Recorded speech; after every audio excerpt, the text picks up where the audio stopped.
ये दोस्तों आज जो है हिंदी शिक्षण के अंतर्गत हम जो है आज 9वां भाग पढ़ने वाले हैं, है ना। भाग 9 को हम पढ़ रहे हैं, बिल्कुल डीपली हम पढ़ रहे हैं इसको। कहीं ना कहीं जो सी टेट, यू टेट और यूपी टेट की दृष्टि से जो है काफ़ी महत्वपूर्ण है और जो हिंदी शिक्षण के अंतर्गत एक महत्वपूर्ण टॉपिक के रूप में ये माना जा सकता है। तो निगमन विधि को आज हम पढ़ने वाले हैं। निगमन विधि को हम प्राचीन विधि भी कहते हैं, है ना। निगमन विधि को हम पढ़ रहे हैं, इसको प्राचीन विधि भी कहते हैं और इसके जनक जो हैं अरस्तु हैं और व्याकरण शिक्षण के लिए प्रयोग किया जाता है। कहीं ना कहीं ग्रामर या व्याकरण के लिए बहुत महत्वपूर्ण है, तो इसी के लिए इसका प्रयोग किया जाता है। कभी कभी प्रश्न ये पूछा जा सकता है कि निगमन विधि के जनक कौन है, तो अरस्तु, ये ध्यान रखिएगा।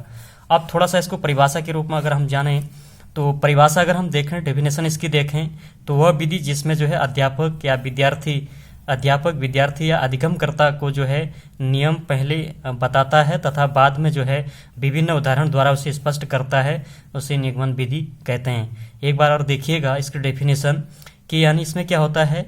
इसमें अध्यापक विद्यार्थी या अधिगमकर्ता को जो है नियम पहले बताता है ना। पहले नियम इसमें बताएगा और बाद में फिर जो है विभिन्न उदाहरण एग्जाम्पल के द्वारा जो है उसको कहीं ना कहीं स्पष्ट करेगा, तो उसे हम क्या कहेंगे, निगमन विधि कहेंगे।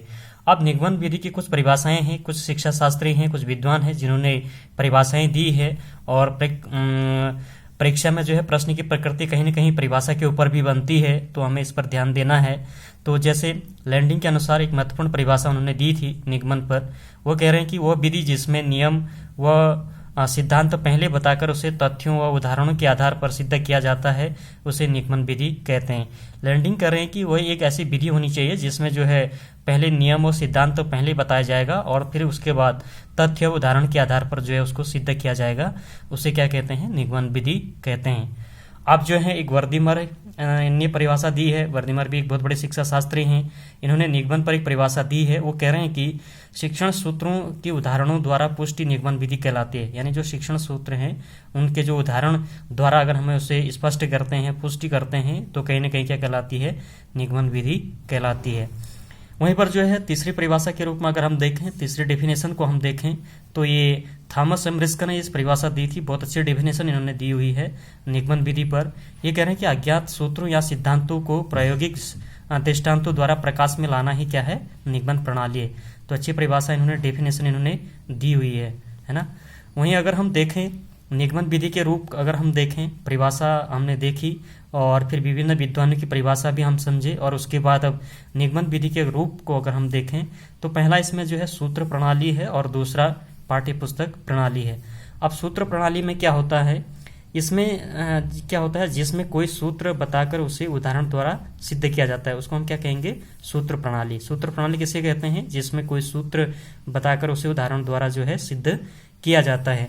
और दूसरा अगर हम देखें पाठ्य पुस्तक प्रणाली, इसमें क्या होता है, कोई सिद्धांत बताकर जो है शास्त्रीय आधार पर जो है उसकी व्याख्या की जाए। पाठ्य पुस्तक प्रणाली में क्या होगा, कोई सिद्धांत बताया जाएगा और उस सिद्धांत को जो है एक शास्त्रीय आधार पर जो है उसकी क्या की जाएगी, व्याख्या की जाएगी। तो ये कहीं ना कहीं जो है एक महत्वपूर्ण है। निगमन विधि के रूप में भी जो है प्रश्न की प्रकृति जो है सी टेट या यूके टेट, यूपी टेट में भी बन सकती है, तो इसको ध्यान देना है। अब हम जो है महत्वपूर्ण दृष्टि के अगर से हम देखें तो निगमन विधि के चरण, पद या सोपान, है ना। निगमन विधि के चरण या पद या सोपान क्या क्या हो सकते हैं, इन पर अगर हम देखें तो इसमें पहला है नियम और सिद्धांत का ज्ञान। पहला क्या होना चाहिए, नियम और सिद्धांत का ज्ञान। इसको अगर हम देखें तो इस चरण में क्या होगा, अध्यापक विद्यार्थी को किसी नियम, सूत्र, सिद्धांत के बारे में बताता है ना। क्या होगा इसमें, इस चरण में जो है अध्यापक जो है, टीचर जो है विद्यार्थी को किसी भी नियम के सूत्र, सिद्धांत के बारे में इसमें बताएगा। दूसरा क्या है, नियम या सिद्धांत का प्रयोग। नियम सिद्धांत का प्रयोग कैसे करेगा वो, यानी इस चरण में अध्यापक उदाहरण व कार्य द्वारा जो है उस नियम का प्रयोग करता है। क्या करेगा इस चरण में, अध्यापक उदाहरण व कार्य द्वारा जो है उस नियम का क्या करेगा, प्रयोग करेगा।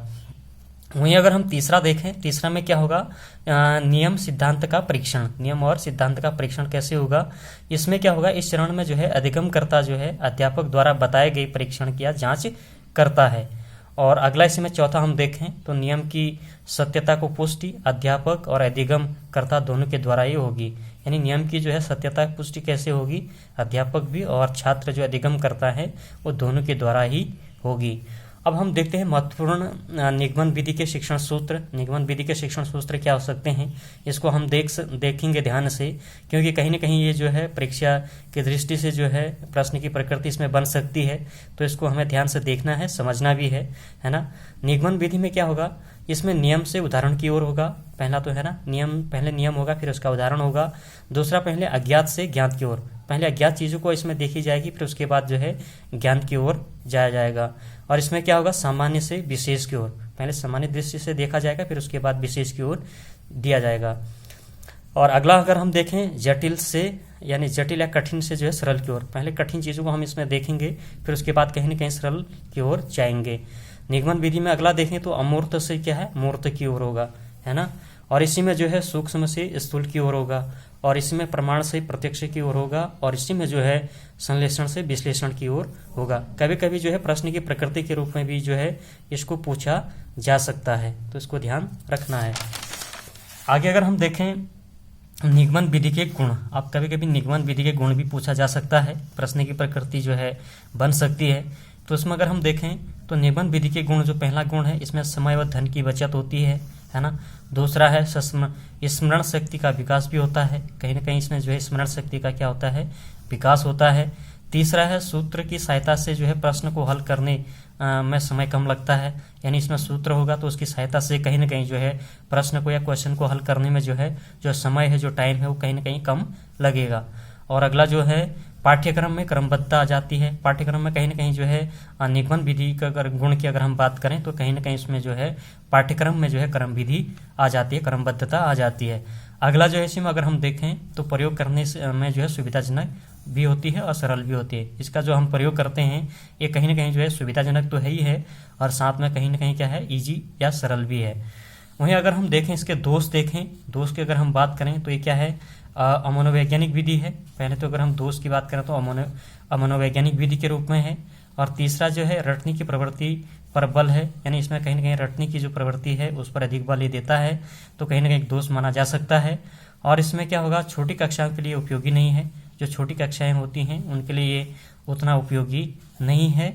और अगला हम देखें तो प्राप्त ज्ञान स्थायी नहीं होता है, जो प्राप्त ज्ञान है वो कहीं ना कहीं जो है इसमें स्थायी नहीं होता है। तो हमने आज जो है कहीं ना कहीं जो है निगमन विधि के पहले दोष को हमने देखे, निगमन विधि के गुण को हमने समझा, और उसके बाद जो है निगमन विधि के जो शिक्षण सूत्र हैं उनको भी हमने समझने का प्रयास किया, जो कहीं ना कहीं प्रश्न की प्रकृति जो है सीटेट, यूकेटेट, यूपीटेट में बनती है।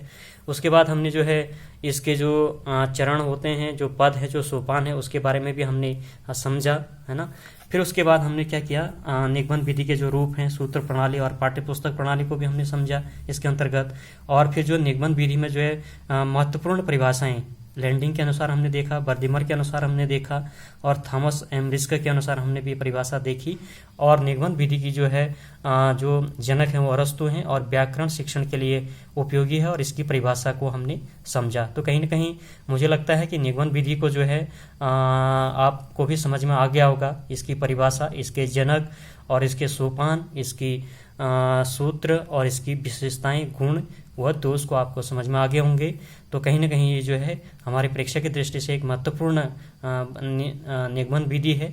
और बाकी जो है हम जो है भाग वाइज हम पढ़ते जा रहे हैं, जो कहीं ना कहीं हिंदी शिक्षण के लिए एक महत्वपूर्ण है। और आप प्लेलिस्ट से जो है विजिट करके आप देख सकते हैं, पूरे भाग वाइज जो है हिंदी शिक्षण का जो है मैंने संपूर्ण अध्ययन मैं इसमें करा रहा हूं, जो कहीं ना कहीं जो है एग्जाम की दृष्टि से भी जो है महत्वपूर्ण है। उन चीज़ों को देखते हुए कराया जा रहा है, तो आप उन प्लेलिस्ट पर विजिट करके जो है पूर्ण जो है गहनता से इसका डीपली जो है अध्ययन कर सकते हैं।